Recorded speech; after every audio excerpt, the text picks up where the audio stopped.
Hello everyone, it's me Abhishek Raj, welcoming you to my channel with second part of the chapter Equation of the Line. And by the way, good morning too. वैसे तो अभी रात के 1:30 बज रहे हैं, but आप लोग तो सो चुके होंगे। तो ये चैप्टर जो है, चूंकि अपलोड सुबह में होगा, तो good morning everyone, once again welcoming you to my YouTube channel. तो पिछले जो हम लोग वीडियोस में पढ़े थे, इक्वेशन ऑफ द लाइन में पढ़े थे कि इक्वेशंस, हर एक लाइन का एक इक्वेशन होता है, ये चीज पढ़े थे। एंड सेकेंडली कि कोई भी पॉइंट अगर उस लाइन पर लाई करता है तो क्या होता है, वो उस इक्वेशन को सेटिस्फाई करता है। ये चीज हम लोग पढ़ चुके थे। तो अब हम लोग आगे बढ़ते हैं। तो टाइम वेस्ट ना करते हुए आगे बढ़ते हैं हम लोग। तो सबसे पहला चीज आता है inclination of the line. Inclination का मतलब क्या होता है? इंक्लिनेशन का मतलब होता है angle made by the line with the x axis. तो सिंपल सी बात है, देखिए यहाँ पे, अब यहाँ पर एक्स एक्सिस और वाई एक्सिस की बात हो रही है, तो एक ये हो गया और एक सेकंड ये हो जाता है, ये हो गया मेरा एक एक्स एक्सिस हो जाता है, एक्स एक्सिस, ये एक्स डैश, ये वाई और ये वाई डैश। तो अगर कोई भी लाइन अगर हम फॉर्म करते हैं, मान लेते हैं कि हम एक लाइन फॉर्म की इस तरह से, तो क्या चीज होता है कि इंक्लिनेशन ऑफ द लाइन का मतलब हुआ कि ये जो लाइन है, ये जो लाइन L1 है, ये एक्स एक्सिस के साथ कितना डिग्री बना रहा है। जैसे यहाँ पर क्या बना दिख रहा होगा, हमें क्लियर दिख रहा होगा कि यहाँ पर जो एंगल बन रहा है वो थीटा। तो ये theta is the inclination of line L1। ठीक है, आई रिपीट, फिर से हम बोलते हैं क्या चीज, कि इंक्लिनेशन का मतलब होता है कि कोई भी लाइन एक्स एक्सिस के साथ में कितना डिग्री का एंगल बना रहा है, ये चीज इंक्लिनेशन ऑफ द लाइन होता है। क्लियर? अब आते हैं इसमें आगे। अब कहता गया, if the measurement is in anti clockwise direction the inclination is positive. और अगर मेजरमेंट क्लॉकवाइज डायरेक्शन में होता है तो इंक्लिनेशन नेगेटिव है। तो इससे एक क्वेश्चन राइज होता है कि ये एंटी क्लॉकवाइज या फिर क्लॉकवाइज क्या चीज है ये। तो देखिए, अब जैसे कि इस चीज को सिंपल लैंग्वेज में अगर हम बोलेंगे, तो सिंपल लैंग्वेज पहले हम लोग थोड़ा सा थ्योरी देख लेते हैं, आखिर एक्चुअली में होता क्या चीज है। देखिए, जब भी हम लोग कोई बनाते हैं, जैसे ये हो गया हमारा एक्स वाई एक्सिस, ये हो गया हमारा एक्स एक्सिस वाई एक्सिस। अब सबसे पहला बात क्या होता है कि कोई भी चीज जो हम लोग पढ़ते हैं आज, वो ऐसा तो नहीं है कि भगवान जी आके बता दी है या फिर टपली मार के बोल दिए कि ये हो रहा है, ये चीज है, ये थ्योरी है, ऐसा तो कुछ है नहीं। किसी भी चीज का अगर हम पढ़ाई किए, किसी भी चीज के बारे में जाने, तो कुछ ना कुछ एजम्पशन किए होंगे हम लोग, एज्यूम किए हम लोग कोई चीज को। उसी तरह इस एक्स एक्सिस और वाई एक्सिस में बात करते हैं, तो क्या ये कोई रियल चीज है क्या, मतलब रियल चीज का क्या ये कोई प्लेस है या फिर कहीं पे क्या एक्चुअल में होता है? नहीं, ये चीज एज्यूम करते हैं, जिसमें एक्स एक्सिस को हम अपना बेस मानते हैं। एक्स एक्सिस को क्या मानते हैं? हम अपना बेस मानते हैं। तो इनकेस अब इसमें दो तरह के चीज फॉर्म कर सकते हैं, दो तरह के एंगल हम फॉर्म करके दिखाते हैं। एक मान लेते हैं कि एक एंगल फॉर्म हो रहा है, ये लाइन L1 एक एंगल फॉर्म कर रहा है, और दूसरा एक लाइन फॉर्म कर रहा है, मान लेते हैं ये ये है मेरा θ2 और ये है मेरा θ1, ये लाइन L2। ठीक है, तो आगे अब हम लोग देखते हैं यहाँ पे क्या कहता है। अब सोचिए कि ये बेस है, अब हम अगर एंगल फॉर्म कर रहे हैं तो हम इस बेस से ही आगे बढ़ेंगे, और ये हम लोग इस तरफ गए, तो एक्चुअल में ये जो डायरेक्शन जिस तरफ जा रहा है, ये कौन सा चीज होता है? ये होता है एंटी क्लॉकवाइज डायरेक्शन, क्योंकि क्लॉक तो इस तरह से चलता है, इस डायरेक्शन में, तो ये हो गया एंटी क्लॉकवाइज डायरेक्शन। तो एंटी क्लॉकवाइज डायरेक्शन में अगर कोई एंगल फॉर्म कर रहा है तो वो क्या होता है? पॉजिटिव। उसी के दूसरी तरफ देखते हैं, तो यहाँ पर अब एक्स एक्सिस है, एक्स एक्सिस में ये किधर से बनेगा? अब ये एंगल जो बन रहा है, ये इस L2 के लिए ये इधर से इधर जा रहा है, सिंपल। तो ये कौन सा डायरेक्शन हो गया? ये हो गया हमारा क्लॉकवाइज डायरेक्शन। तो क्लॉकवाइज डायरेक्शन हमेशा नेगेटिव में होता है।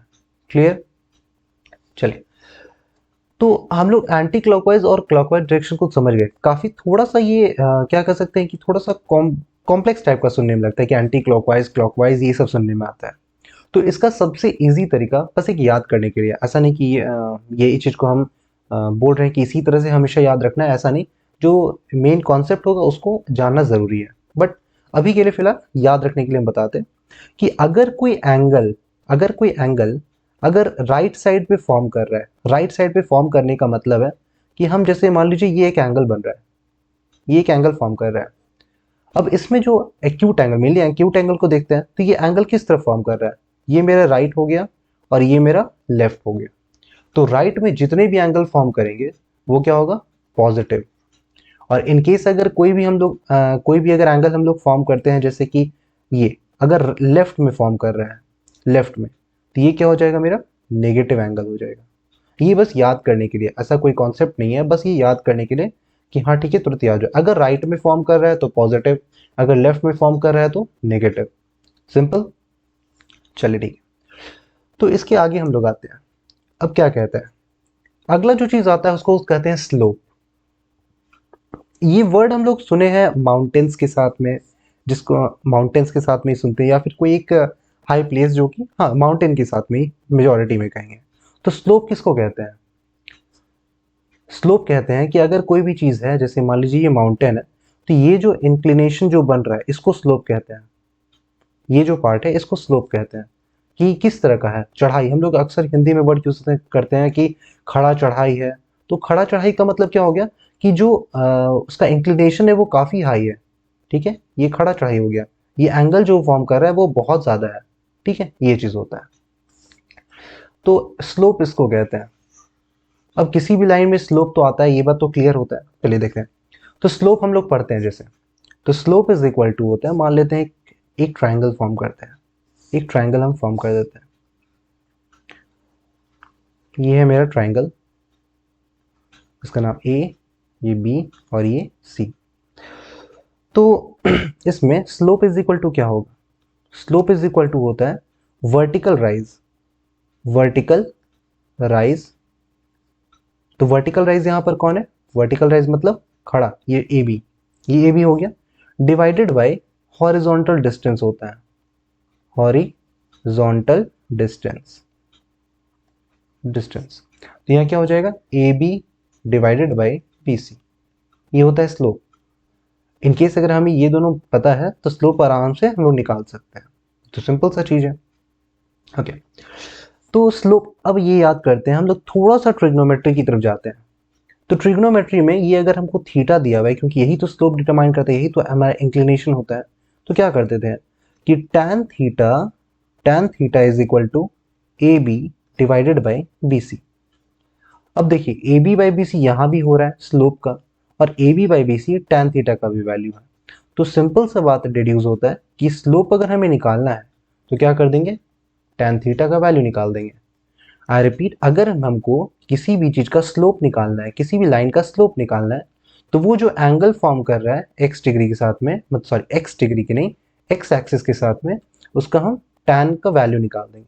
जैसे अगर मान लीजिए ये थीटा का वैल्यू हमको 45 दे देता है, इनकेस अगर मुझे 45 दे दिया, तो क्या होगा, स्लोप इज इक्वल टू क्या हो जाएगा, slope is equal to tan theta. tan theta का वैल्यू क्या हो गया, tan 45। इसका आंसर होता है 1। इनकेस हमको थीटा का वैल्यू देता है तो 30 डिग्री दे देता है, तो क्या हो जाएगा, तो स्लोप इज इक्वल टू क्या हो जाएगा, tan theta is equal to tan 30। tan 30 का वैल्यू क्या होता है, 1/√3। तो हो गया, स्लोप आसानी से निकल सकता है। तो स्लोप के लिए क्या चाहिए हमें, स्लोप के लिए बस थीटा का वैल्यू चाहिए। अब स्लोप को निकालने का और भी तरीके होते हैं, बट पहला तरीका ये चीज है कि अगर हमको थीटा दिया हुआ है तो उससे स्लोप आसानी से निकल सकता है। चलिए सेकंड, इसमें एक और चीज आता है। अब स्लोप का सेकंड तरीका वो बताते हैं। अब सेकंड टेक्निक नहीं, मतलब वो एंटायरली डिफरेंट क्वेश्चन है। इसमें क्या होता है कि जैसे एक यहाँ पे ले लेते हैं, जैसे अभी तो हम लोग को थीटा दे दिया था, अभी हमें थीटा का वैल्यू दिया हुआ था, इंक्लिनेशन दिया हुआ था, तो हम लोग स्लोप निकाल लिए। बट इन केस अगर हमें दो पॉइंट दे दे, बोलता है कि एक लाइन फॉर्म करते हैं जिसका दोनों एंड पॉइंट्स है ए और बी, ए और बी, और इसका वैल्यू है x1 y1, इसका वैल्यू है x2 y2। इस चीज का स्लोप कैसे निकालेंगे, इसका भी स्लोप निकालने का एक फॉर्मूला होता है। क्या होता है कि slope is equal to y2 minus y1 divided by x2 minus x1, ये होता है इसका फॉर्मूला।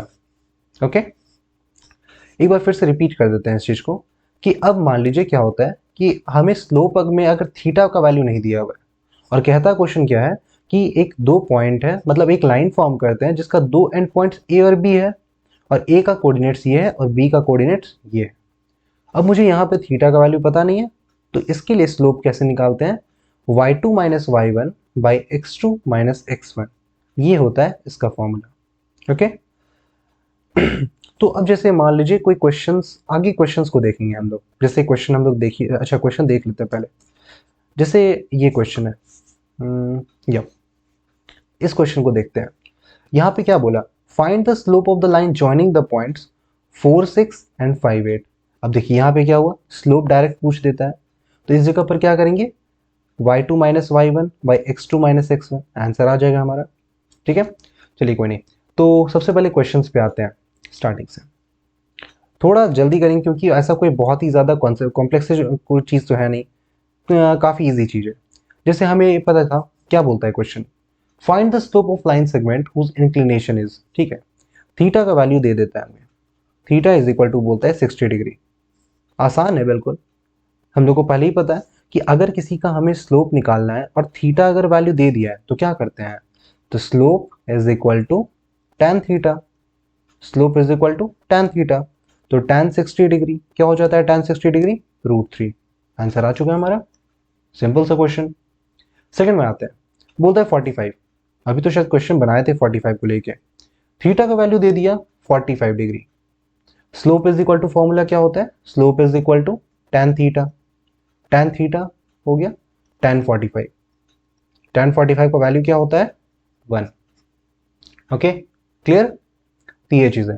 तो इसमें जितने भी क्वेश्चंस दे दे, 30 डिग्री दे दे, 60 डिग्री दे दे, 45 डिग्री दे दे, कुछ भी दे दे, हाँ ये हो सकता है कि हमें कुछ और भी एंगल्स दे दे, तो हम लोग को उसके लिए टेंजेंट का हम लोग को देखना पड़ता है, उसका जो टेबल होता है।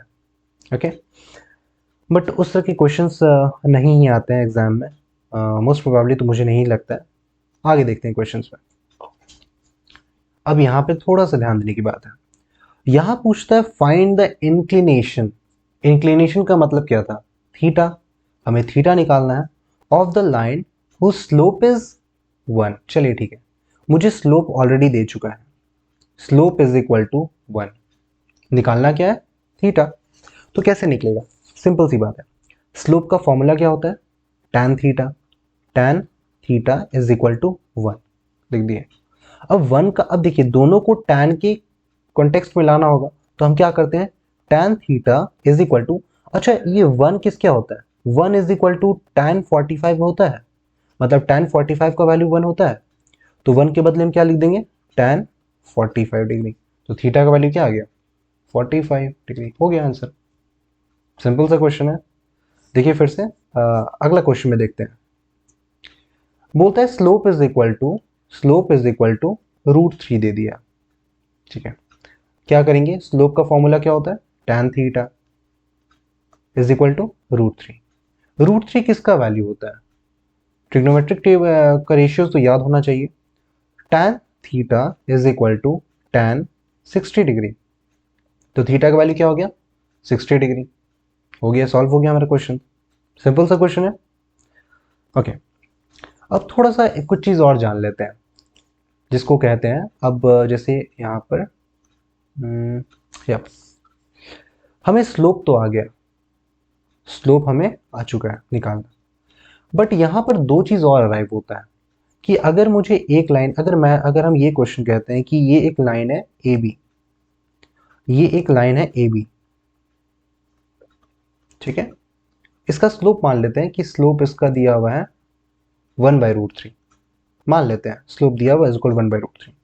कहता है कि एक और लाइन हम फॉर्म करते हैं जो इसके पैरेलल है, क्या बोलता है यहाँ पे, कि एक और लाइन फॉर्म करते हैं सी डी, जो क्या है, पैरेलल टू ए बी है, C D is parallel to A B, ये कह देता है। तो क्या इन दोनों का मतलब कि स्लोप में क्या होगा, इन दोनों का क्या स्लोप में कोई रिलेशन होगा, बिल्कुल। तो कहता क्या है कि slope of parallel lines are equal, slope of parallel lines are equal. ठीक है, तो स्लोप जो होता है वो इक्वल होता है। अगर इसका स्लोप 1/√3 है और कह रहा है कि सी डी पैरेलल है ए बी के, तो इसका भी स्लोप क्या हो जाएगा, 1/√3। ठीक है, जैसे कि पिछले क्वेश्चन में आता है यहाँ पर ओके पिछले क्वेश्चन नहीं है यहाँ पे, अभी आगे क्वेश्चन आएंगे वो सब। तो ये चीज हो गया। तो क्लियर होता है कि पैरेलल लाइंस का जो होता है, पैरेलल लाइंस का जो स्लोप होगा वो हमेशा ही इक्वल होगा। क्लियर, ये था पैरेलल लाइंस के लिए। अब सेकंड क्या आते हैं, अब क्वेश्चन बोलता है परपेंडिकुलर लाइंस के बारे में, परपेंडिकुलर लाइंस के बारे में, कि क्या कोई लाइन और उसका परपेंडिकुलर के बीच में भी कोई रिलेशनशिप होता है क्या। बिल्कुल होता है। जैसे क्या है, कहता है यहाँ पे कि अगर कोई भी, यहाँ पे भी हम वही चीज दिखाते हैं। जैसे मान लीजिए कि एक लाइन बनाते हैं जिसका एज पॉइंट्स कौन कौन सा हो जाता है, ए एंड बी हो जाता है।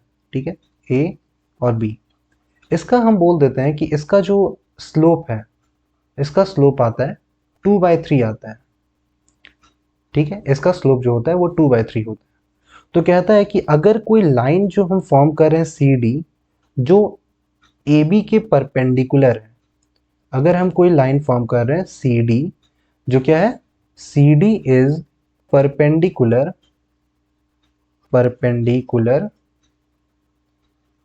टू ए बी, ये क्वेश्चन कह देता है। तो बोलता है कि इसका स्लोप क्या होगा। तो एक फॉर्मूला होता है, बट अभी फिलहाल उसको भूल जाते हैं, सिंपल सा बात बताते हैं। अगर हमको किसी परपेंडिकुलर लाइन का स्लोप निकालना है तो क्या करेंगे, इसको पहले हम रिवर्स कर देंगे। मतलब 2/3 था तो अब हो जाएगा 3/2, और साइन चेंज हो जाता है -3/2। ये होता है इसका स्लोप। फिर से बोल रहे हैं कि जो भी, अगर मुझे किसी लाइन का स्लोप पता है और अगर मुझे किसी परपेंडिकुलर लाइन का स्लोप निकालना है, उस लाइन का, एक परपेंडिकुलर लाइन बनाया गया है तो उसका स्लोप निकालना है, तो क्या करेंगे, पहले तो इसका हम रेसिप्रोकल बना देंगे। 2/3 है तो 3/2, और साइन चेंज कर देंगे, तो प्लस था यहाँ माइनस हो गया। ठीक है, क्लियर। जिसे और कुछ देख लेते हैं कि मान लीजिए अगर हमको स्लोप दिया हुआ है, अगर मुझे स्लोप देता है, यहाँ पैरेलल लाइंस का दे देते हैं, पैरेलल लाइंस का, और यहाँ पर परपेंडिकुलर लाइंस के बारे में, परपेंडिकुलर लाइंस के बारे में। मान लीजिए स्लोप दे दिया मुझे 3, अगर मुझे स्लोप दे देता है। सेकंड क्वेश्चन में बोल देता है कि स्लोप अगर हम दे देते हैं 1/6 दे देते हैं। थर्ड में स्लोप बोल देता है मान लीजिए -3/2 दे दिया। ये 3 क्वेश्चन। तो पैरेलल में क्या होगा, अगर कोई लाइन पैरेलल है तो उसका स्लोप कितना होगा। क्या बोले थे कि पैरेलल लाइंस का स्लोप हमेशा सेम होता है। अगर ये 3 है तो इसका लाइन जो पैरेलल होगा उसका भी 3 होगा। ठीक है, ये 1/6 है तो जो भी पैरेलल लाइन होगा उसका भी 1/6 होगा। अगर कोई लाइन का स्लोप अगर -3/2 है तो उसके पैरेलल लाइन का भी कितना होगा, -3/2 ही होगा। बट ये केस परपेंडिकुलर में चेंज करता है। क्या होता है, अगर कोई परपेंडिकुलर लाइन का स्लोप निकालना होता है तो पहले तो उसको हम इन्वर्स करते हैं। 3 है तो 3 का उल्टा क्या होगा, 1/3, और साइन चेंज हो जाएगा, माइनस हो गया। 1/6 है तो क्या हो जाएगा, 6/1, और साइन क्या हो जाएगा, माइनस। -3/2, तो इसको फिर उल्टा करेंगे, क्या हो जाएगा पहले 2/3, और साइन क्या हो जाएगा, प्लस। हो गया, सो निकल गया हमारा। सिंपल सा चीज है। तो परपेंडिकुलर के लिए एक फॉर्मूला का जो बात हम किए थे वो क्या होता है कि अगर हम स्लोप ऑफ लाइन और into slope of perpendicular line को मल्टीप्लाई करेंगे तो आंसर आ जाएगा -1। देखिए 3 इंटू -1/3 क्या आएगा, -1 आ जाएगा। तो यही चीज है कि अगर मुझे किसी भी चीज का स्लोप दिया हुआ है, मान लीजिए स्लोप ऑफ लाइन पता है, स्लोप ऑफ परपेंडिकुलर लाइन हम लोग को निकालना है, तो इस फॉर्मूला में बैठा के डायरेक्ट निकाल सकते हैं, या फिर डायरेक्ट ये शॉर्टकट भी यूज कर सकते हैं, जो सही लगे। ठीक है, ये काफी आसान हो जाता है। बट हाँ, अगर हम लोग को बेसिक जानना है, अगर हम लोग को कॉन्सेप्ट जानना है तो कॉन्सेप्ट ये चीज है। इसी के बेसिस पर हम लोग निकालते हैं। एक क्वेश्चन जैसे दिखा देते हैं इसी में कि अगर मान लीजिए स्लोप हमको 3 दिया हुआ था, तो हम स्लोप ऑफ लाइन की जगह पे क्या लिखेंगे, 3 इंटू स्लोप ऑफ परपेंडिकुलर निकालना था, स्लोप ऑफ परपेंडिकुलर निकालना है, perpendicular line is equal to -1। Solve करते हैं, क्या हो जाएगा, slope of perpendicular line is equal to क्या आ रहा है, -1/3। देखिए आ गया सेम। तो ये फॉर्मूला के अकॉर्डिंग भी वही आंसर आ रहा है और ये डायरेक्ट मेथड से भी हमारा वही आंसर आ रहा है। चलिए ओके, अगले क्वेश्चन पे आते हैं। अब यहाँ क्वेश्चंस आते हैं, अब थोड़ा सही क्वेश्चंस आ रहे हैं। वैसे ये सब वही बेसिक जो हम लोग 2-3 चीज पढ़े हैं वही चीज आता है, पढ़ना है और कुछ नहीं। Find the slope of the line joining the points. अच्छा, 2 पॉइंट्स के बारे में बता दिया और बोलता है स्लोप निकालो। ठीक है, 4,6 पहला पॉइंट ये हो जाएगा हमारा x1, y1। दूसरा पॉइंट कौन सा बोलता है, 5,8, ये क्या हो जाएगा, x2, y2। स्लोप का फॉर्मूला क्या था, यहां पर तो थीटा दिया नहीं है, तो दूसरा फॉर्मूला यूज करेंगे, y2 minus y1 divided by x2 minus x1। क्या हो जाएगा, 8 माइनस 6 डिवाइडेड बाई 5 माइनस 4, 2/1। आ गया स्लोप हमारा। स्लोप क्या आ जाता है, स्लोप इज इक्वल टू 2 आ गया। सिंपल सा है। अब क्या बोलता है कि फिर से वह बोल दें, यहाँ पे 4 6 था तो x1 y1, 5 8 x2 y2। हम फॉर्मूला को लिखते हैं y2 minus y1 by x2 minus x1 और क्या करते हैं, वैल्यूज को पुट कर देंगे तो आंसर क्या आ जाएगा, 2/1। सिंपल सा क्वेश्चन है। अब क्या पूछता है कि also find slope of the line parallel to the above line. Clear हो जाएगा। अच्छा, पैरेलल निकालना है, इस लाइन का एक ऊपर पैरेलल लाइन बनाया जाए तो उसका स्लोप कितना होगा। क्या बोले थे, पैरेलल लाइन का स्लोप तो सेम होता है, तो क्या हो जाएगा, इसका भी 2 हो जाएगा। हो गया आंसर। ठीक है। सेकंड क्वेश्चन क्या बोलता है, slope of line perpendicular to the above line. क्या बोले थे इस तरह के केस में, जब परपेंडिकुलर लाइन का स्लोप निकालना होता है तो क्या करते हैं, ये जो स्लोप निकला इसका उल्टा करेंगे पहले 1/2 और साइन चेंज कर देंगे माइनस। आंसर आ गया मेरा। इसको दूसरे मेथड से भी बना सकते हैं, यहाँ लिख देंगे कि हाँ, slope of line into slope of perpendicular line, slope of perpendicular line is equal to -1। Put करेंगे 2 इंटू ब्ला ब्ला ब्ला ब्ला जो भी दिया हुआ है -1, तो क्या हो जाएगा, slope of perpendicular line is equal to -1/2। इस तरह भी वही आंसर आया। क्लियर। ओके, नेक्स्ट क्वेश्चन पे आते हैं। यहां क्वेश्चन क्या कहता है, थोड़ा सा ध्यान से पढ़ते हैं। The line passing through -4, -2 and 2, -3। ठीक है, एक लाइन पास हो रहा है, is perpendicular to the line passing through ये दो को। मतलब क्या कहता है कि ये जो लाइन है, ये लाइन इन दोनों से जो बन रहा है ये परपेंडिकुलर है किसके, इस लाइन पे, इन दोनों से जो बन रहा है लाइन। ठीक है, इसका मतलब क्या होगा कि स्लोप ऑफ पहला लाइन और इन दोनों का स्लोप ऑफ सेकेंड लाइन दोनों क्या होगा, बिल्कुल इनवर्स होगा और नेगेटिव वो साइन चेंज करने वाला। जैसे एक बनाते पहले स्लोप ऑफ फर्स्ट लाइन निकालते हैं, स्लोप ऑफ फर्स्ट लाइन क्या हो जाएगा, y2 minus y1 divided by x2 minus x1। Solve करते हैं, y2 क्या हो जाएगा, -3। यहां पर थोड़ा सा ध्यान देना है, माइनस ऑलरेडी दिए, y1 का वैल्यू क्या चीज है, -4, ये divided by x2 minus x1। x2 क्या हो जाएगा, 2, सॉरी यहाँ पे गलती हो गया, ये नहीं होगा, y2 माइनस y1 बोल रहा है, तो y1 का वैल्यू क्या चीज़ है यहाँ पर, y1 का वैल्यू हो गया यहाँ पे x1, ये y1, ये x2, ये y2। तो y2 का वैल्यू -3 लिख दिए, माइनस y1 का वैल्यू क्या चीज़ है, -2 डिवाइडेड बाई x2 क्या हो जाएगा, 2 -4। क्लियर। सॉल्व कर देंगे, इसको सॉल्व करेंगे तो क्या आंसर आ जाएगा यहाँ पे, -3 + 2 डिवाइडेड बाई 2 + 4। क्या आंसर आ गया, -1/6। ठीक है, ये पहले लाइन का स्लोप निकला। अब हम निकालते हैं सेकंड लाइन का slope, slope of perpendicular line निकालते हैं। क्या होगा, y2 minus y1 divided by x2 minus x1 put करते हैं, -1 माइनस 5 डिवाइडेड बाई x2 का वैल्यू क्या हो जाएगा 2 माइनस x1 का वैल्यू a, ठीक है, ये दोनों आता है -6/2 माइनस a, ये आ गया। अब हम एक चीज फॉर्मूला पढ़े थे क्या, कि slope of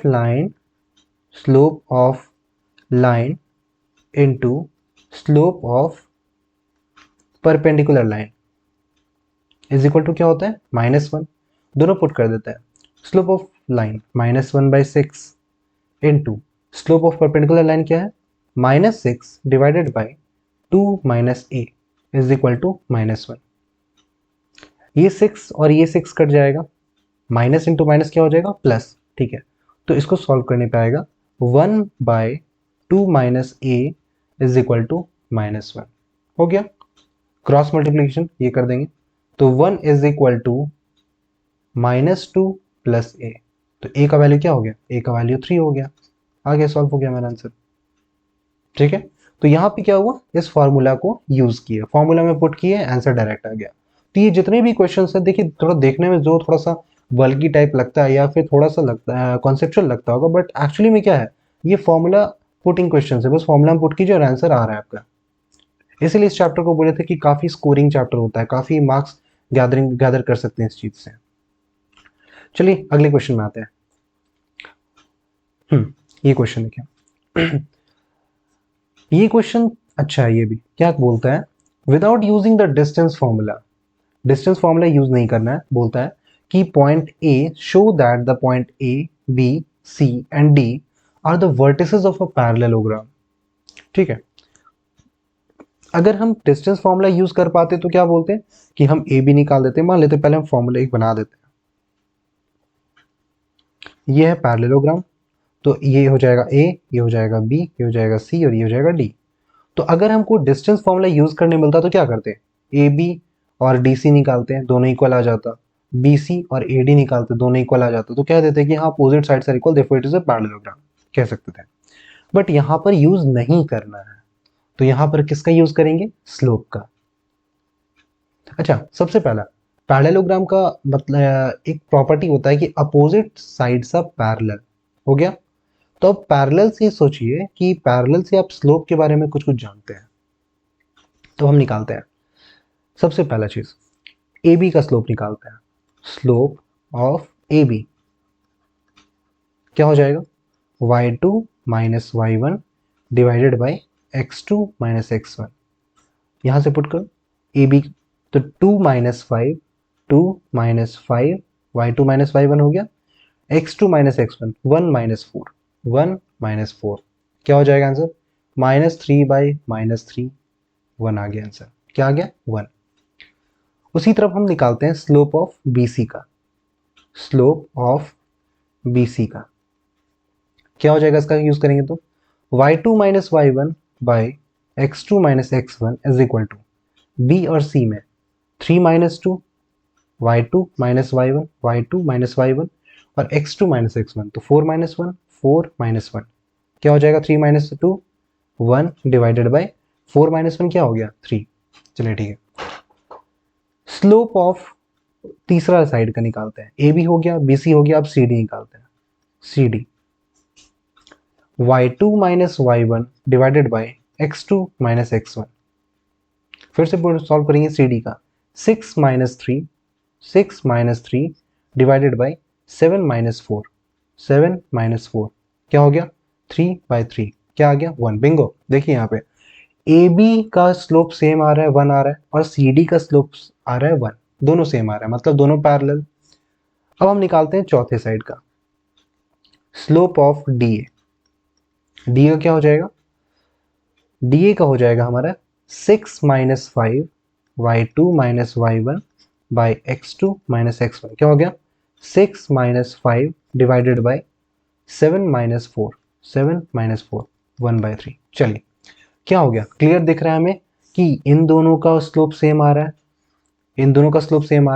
and second in दोनों का स्लोप सेम आ रहा है, तो सिंपल सी बात होगी, चूंकि स्लोप सेम है तो since slope of A B is equal to slope of क्या चीज है, सी डी।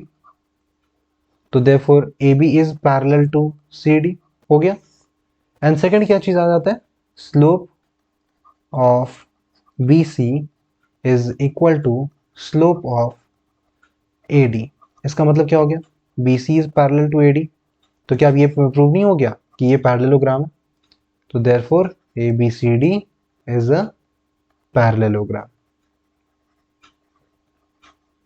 हो गया, सिंपल सा क्वेश्चन है। थोड़ा बल्कि टाइप लग गया कि बनाना में बहुत बड़ा बड़ा लग गया, बट एक्चुअली में क्या था, काफ़ी छोटा था। काफ़ी छोटा ही क्वेश्चन है, बताने में थोड़ा वक्त लगता है लेकिन खुद बनाने में काफ़ी जल्दी जल्दी बन जाएगा। चलिए अगले क्वेश्चन पे आते हैं। The slope of the side B C of a rectangle. Okay चलिए, रेक्टेंगल बोल दिया, पहले बना लेते हैं। सबसे पहले एक रेक्टेंगल बना देते हैं। ये है हमारा रेक्टेंगल, इसका हो गया ए, ये हो गया बी, ये हो गया सी और ये हो गया डी। कहता है कि the slope of B C of rectangle is 2/3। ठीक है, इसका जो स्लोप है, बी सी का स्लोप है, slope of B C is equal to क्या बोलता है, 2/3। ठीक है, ओके। तो बोलता है कि ए बी का निकालने के लिए। अच्छा एक बात बताइए, ए बी और बी सी के बीच में कैसा होता है, दोनों आपस में क्या होते हैं, परपेंडिकुलर होते हैं, है ना। Since A B is perpendicular to B C, होता है 90 डिग्री है चूंकि, तो परपेंडिकुलर है। तो therefore slope of A B क्या आ जाएगा, क्या करेंगे, परपेंडिकुलर लाइन का स्लोप कैसे निकालते हैं, पहले उल्टा करते हैं 3/2 और साइन चेंज कर देंगे, माइनस। आंसर आ चुका है मेरा, या फिर आप फॉर्मूला से ही बना सकते हैं। ठीक है, चलिए पहला क्वेश्चन आ गया, क्या चाहिए आंसर आ गया इसका, 3/2, -3/2 आंसर आता है, -3/2। अब हम लोग निकालते हैं ए डी का। ए डी और बी सी में कैसा रिलेशन है, ए डी और बी सी में क्या रिलेशन है, A D is parallel to B C. ठीक है, and slope of parallel lines are equal, slope of parallel lines are equal, equal है, तो इसका भी क्या हो जाएगा, सिंपल सा है, इसका क्या हो जाएगा वैल्यू, ए डी का बी सी की इक्वल हो जाएगा, बी सी का था 2/3, तो इसका भी हो जाएगा 2/3। हो गया आंसर, क्लियर। चलिए ठीक है, अब आते हैं कोलिनियरिटी पे। कोलिनियरिटी का पहले मतलब समझ जाते हैं, कोलिनियरिटी होता क्या चीज़ है। कोलिनियरिटी का मतलब होता है कि एक ही लाइन पर होना, जैसे कि मान लीजिए कि हम ये कहते हैं, ये 3 पॉइंट्स हम बनाते हैं, ये पहले 2 पॉइंट्स हैं यहाँ पे, ये 3 पॉइंट्स, ये ए बी और सी। ये क्या बोल रहा है कि ए बी सी कोलिनियर है। कैसे, क्या मतलब हुआ, कोलिनियर का मतलब ही क्या हुआ, को का मतलब सेम और लीनियर का मतलब लाइन, सेम लाइन पर हो रहा है। तो इस चैप्टर में कोलिनियर से क्या मतलब हुआ, अब देखिए, अगर हम क्या हम ये नहीं कह सकते हैं कि ए बी जो है is parallel to B C, नहीं कह सकते हैं। अब यहाँ पर एक प्रॉब्लम होता है, प्रॉब्लम नहीं, एक मिसकंसेप्शन होता है कि ए बी और बी सी तो स्ट्रेट लाइन है, तो पैरेलल कैसे हुआ। बिल्कुल, अगर यही चीज को हम लोग बस पैरेलल नहीं कह सकते, जरूरी थोड़ी है कि ये दोनों लाइन को हम पैरेलल कहेंगे। क्या है कि ए बी और बी सी, एक्चुअली में अगर हम इन दोनों को अलग अलग एक बांट दें तो क्या हो जाएगा, दोनों का एंगल जो फॉर्म करेंगे, जो दोनों का इंक्लिनेशन सेम है, दोनों पैरेलल लाइंस कहलाएंगे। तो क्या होगा, ए बी और बी सी का जो स्लोप होगा सेम होगा। बस यही चीज का कॉन्सेप्ट को यूज करना है अगले क्वेश्चन में। जैसे देखिए क्या कहता है, हाँ, the point -3 to 2 -1 and A4 are collinear. Already बोल चुका है कि कोलिनियर ऑलरेडी है, ठीक है, कोलिनियर है, इसका मतलब क्लियर होता है। चलिए हम इसको A मान लेते हैं, इसको B मान लेते हैं और इसको C मान लेते हैं।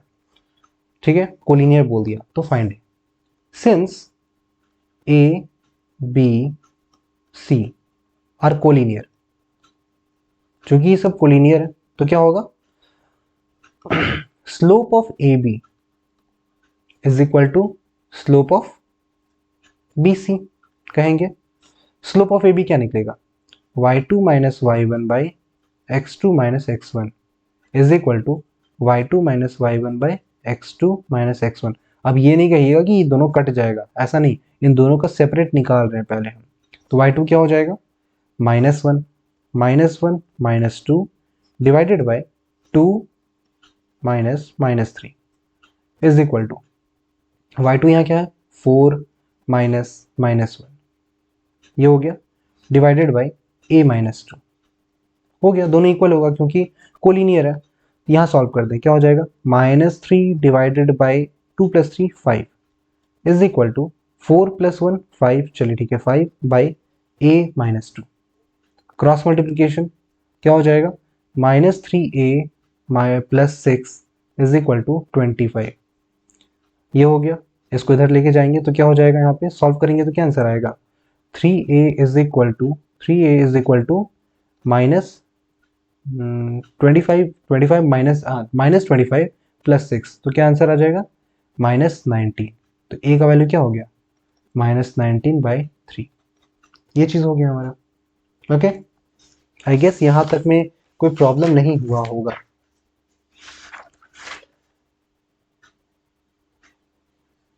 ओके, तो आज के लिए इतना काफ़ी है। तो ये था सेकंड पार्ट था। सेकंड पार्ट में का थोड़ा सा इजी है, सेकंड पार्ट भी इजी ही है, जल्दी अगर हम लोग ग्रास्प कर लेते हैं थोड़ा सा तो कंप्लीटली बन जाएगा, वैसा कोई प्रॉब्लम वाला चीज़ नहीं है। तो आज के लिए काफ़ी है। Okay, so see you again tomorrow. अगले दिन फिर एक और पार्ट हम डालेंगे, अपलोड कर देंगे, तो ये चैप्टर भी क्लियर ही हो जाएगा। ट्राई करेंगे कि पार्ट 3 में ही कंप्लीट कर दें पूरे चैप्टर को, ट्राई करेंगे। ओके, चलिए ठीक है, see you for good night, bye.